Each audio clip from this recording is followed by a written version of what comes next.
امام علی علیہ السلام کی خدمت میں ایک شخص آ کے کہنے لگا، یا علی، قبر کا سب سے زیادہ ڈرا دینے والا منظر کون سا ہوگا؟ بس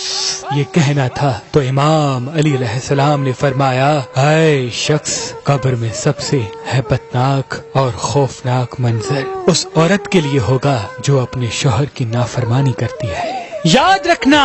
میں نے اللہ کے رسول سے سنا کہ عورت کے جنت جانے کے لیے صرف ایک وجہ ہی کافی ہے کہ وہ اپنے مرد کی فرما بردار ہو، اپنے مرد کے عیب دنیا کے سامنے ظاہر نہ کرے، ہر کام اپنے شوہر سے پوچھ کے کرے، اپنی خوبصورتی کی فکر اس کے لیے اپنے شوہر کی توجہ کا مرکز ہو، اور عورت کے لیے دوزخ میں جانے کے لیے بھی یہ ایک وجہ ہی کافی ہے کہ وہ اپنے مرد کی عزت نہ کرتی ہو، لوگوں کے سامنے اس کی تذلیل اور غیبت کرتی ہو، اپنے مرد کو بتائے بغیر اپنے فعل انجام دیتی ہو۔ اللہ گواہ ہے، عورت کی سب سے افضل نیکی ہی یہ ہے کہ وہ اپنے گھر کو جنت بنائے، اپنے مرد کی چھوٹی چھوٹی غلطیوں کو درگزر کرے۔ باخدا عورت کا یہ عمل ہر عبادت اور ہر نیک عمل سے افضل ہے۔ یاد رکھنا، اس زمین پہ ان قریب ایک ایسا وقت آئے گا جب دنیا کے مرد عورتوں کی مثل ہوں گے